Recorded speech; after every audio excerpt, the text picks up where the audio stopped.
Good morning. अभी हो रहे हैं सुबह के 6। आज तो बच्चों की स्कूल की छुट्टी है, फिर भी मैं सुबह 6 बजे क्यों उठ गई? क्योंकि मुझे अर्जेंटली कहीं जाना है, इसलिए मैं उठ गई सुबह के 6। और सुबह उठते ही एक मग पानी और एक थायराइड की गोली, ये तो मेरे लाइफ टाइम का साथी है। सुबह उठ के एक मग गुनगुना पानी और एक थायराइड की गोली ना लूँ तब तक मैं फ्रेश नहीं होती। और जैसे ही मैं फ्रेश हो गई उसके बाद मैं करने लग गई ब्रश, क्योंकि आज मुझे थोड़ी जल्दी जल्दी काम करना है और जल्दी जल्दी से ही घर से निकलना है। फिर मैं नहाकर होने लगी तैयार। मैंने पहनी पैंट टी शर्ट, उसके बाद कंघी करके मैं रेडी होने लग गई। और मुझे जो भी काम करना है वो बहुत ही जल्दी जल्दी करना है, क्योंकि मुझे घर से जितनी जल्दी हो सके उतनी जल्दी मुझे निकलना है। फिर मैं हो जाती हूँ तैयार। तैयार होने के बाद में मुझे लगती है थोड़ी सी ठंड, तो मैं सोचती हूँ एक शॉल लेके ही चलना चाहिए मुझे। फिर मैंने ले लिया एक शॉल और शॉल लेकर चुपके से कमरे से बाहर आ रही हूँ, क्योंकि बच्चों को पता चल जाएगा तो फिर बच्चे उठ जाएंगे तो फिर मुझे दिक्कत हो जाएगी, क्योंकि वो मुझे अकेले जाने नहीं देंगे। जैसे ही बाहर आके देखती हूँ तो अभी समय हो रहा है 7:10। अभी सिर्फ मुझे जूता पहनना है और चलना है। फिर भी मैंने सोचा बाहर आके एक बार देख लूँ कि मैंने सही से ड्रेस पहना है नहीं पहना, क्योंकि कभी कभी जल्दबाजी में उल्टा भी पहन लेती हूँ, वैसे ही पहन लेती हूँ। इसलिए मैंने अब चेक कर लिया, सब कुछ सही था।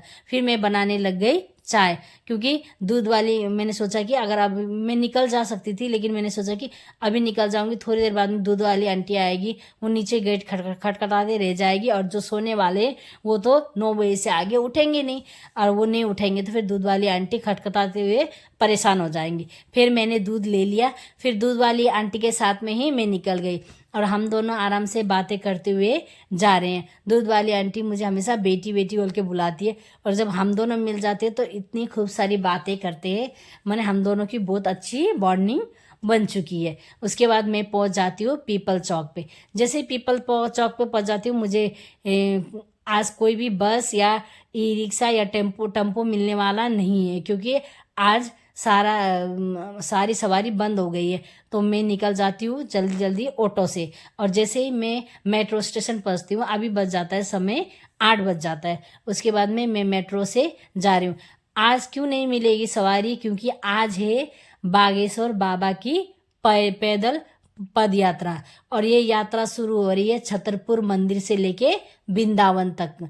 तो जो हमारा एरिया पड़ता है वो छतरपुर पड़ता है। तो छतरपुर में जाने वाली जितनी भी गाड़ियाँ हैं, सुबह सुबह तो चल रही थी, 8:30 ऐसा बजने के बाद में बोल दिया कि सारा ही बंद करा दिया, मैंने आना जाना सारा ही बंद करा दिया, क्योंकि पूरे रोड में पब्लिक भरी हुई थी जो पैदल पद यात्रा के लिए जा रहे थे। उसके बाद में फाइनली मैं अपनी डेस्टिनेशन पे पहुंच जाती हूँ। मेरा डेस्टिनेशन है सफदरजंग अस्पताल, और सफदरजंग अस्पताल का ये है पुराना ओपीडी। और मुझे पुराने ओपीडी में नहीं जाना था, मुझे जाना था नई ओपीडी में। फिर मैं उसके लेफ्ट होकर मैं पहुंच जाती हूँ नई ओपीडी, जो कैंटीन 24/7 दिख रहा है, यही है नया ओपीडी। और ये बहुत ही सुपर स्पेशलिस्ट और बहुत ही अच्छा है, मतलब यहाँ पे ट्रीटमेंट भी बहुत अच्छा होता है, और हाइजीनिक सब कुछ मैंने बहुत ही अच्छा है। उसके बाद जैसे ही मैं अंदर पहुँच जाती हूँ, ये एक ऐप है, आभा बनाओ डिजिटल हो जाओ। ये ऐप आपके मोबाइल में रहता है, और इसको स्कैन करने के बाद में आपको एक टोकन मिल जाता है। ये टोकन से जो स्कैन करते हैं तो आपका मैंने जो भी काम है थोड़ा फास्ट हो जाता है। अब लाइन, बहुत लंबी लाइन में खड़े होना होता है आपको प्रिस्क्रिप्शन लेने के लिए, वहाँ पे मैंने अपॉइंटमेंट दर्ज कराने के लिए। लेकिन जैसे आपको टोकन ले लेते हो, आपका थोड़ा समय बच जाता है और थोड़ा जल्दी हो जाता है। तो मेरा अपॉइंटमेंट हो गया था। अपॉइंटमेंट होने के बाद में अब मुझे जाना है 5th फ्लोर पे। तो कोई लिफ्ट से भी जाते हैं, और पैदल पैदल माने सीढ़ियों से भी आप जा सकते हैं। लिफ्ट से क्या होता है, लिफ्ट से जाने वाले बहुत सारे लोग होते हैं, जो एजेड है, जो बीमार है, जो तो बहुत सारे लोग होते हैं। तो आपको उसका और फिर लिफ्ट ऊपर से माने नीचे बेसमेंट से लेके ऊपर तक चलता है, तो बहुत समय लग जाता है। इसलिए मैं सीढ़ियों से होकर ऊपर पहुंच जाती हूँ। ऊपर पहुंचने के बाद में फिर हमें लगानी होती है एक लंबी सी लाइन।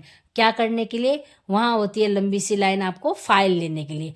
उसके बाद में जैसे ही हम फाइल ले लेते हैं, फाइल लेने के बाद ही फिर हमें जाना होता है 519 में।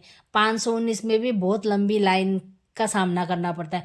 वहाँ होता है हमारा बीपी, वजन, और जो भी हम माने ब्लड टेस्ट लाए हैं तो उनको एंट्री कराने वाले लोग होते हैं, तो वो सब एंट्री करा उरा के देते हैं। वो जैसे ही एंट्री करा के हो जाता है, उसके बाद हमें जाना होता है 513 में डॉक्टर को दिखाने के लिए। और फाइनली अभी मैं पहुंच गई हूँ 513 में डॉक्टर को दिखाने के लिए। यहाँ अभी कम से कम 1 घंटे का वेट करना होता है, क्योंकि यहाँ पे बहुत सारे पहले से बैठे हुए रहते हैं। उसके बाद जो अर्जेंट फाइल होती है, कोई ऑपरेशन थिएटर से आती है, कोई कहाँ से अर्जेंट आते हैं ना, तो पहले उनको देखते हैं, उसके बाद ही हम लोगों को देखते हैं। तो हमें थोड़ा इंतज़ार करना होता है। देखिए यहाँ पे मैंने ब्लड रिपोर्ट है, फिर ये है फाइल जो यहाँ पे जमा होती है। यहाँ पे सारा रिकॉर्डिंग जब से हमने मतलब ट्रीटमेंट शुरू किया है तब से लेके अभी तक का सारा रिकॉर्डिंग है उसमें। और ये पुराना प्रिस्क्रिप्शन भर गया था तो नया प्रिस्क्रिप्शन।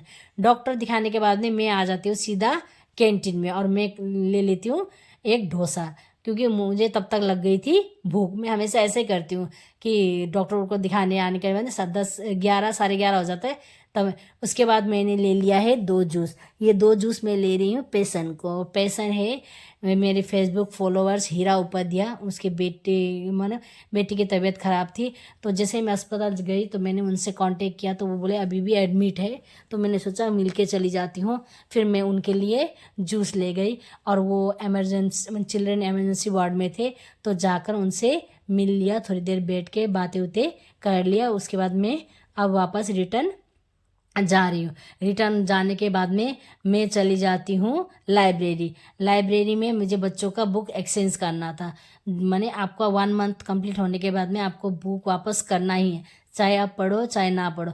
फिर वापस करके आपको कोई और बुक लेना होता है, मतलब वापस करके पैसे नहीं देने होते हैं आपको, उसके बदले में दूसरी और किताब मिल जाती है। फिर मैं दूसरी किताब लेकर वापस आ गई। Thank you for watching.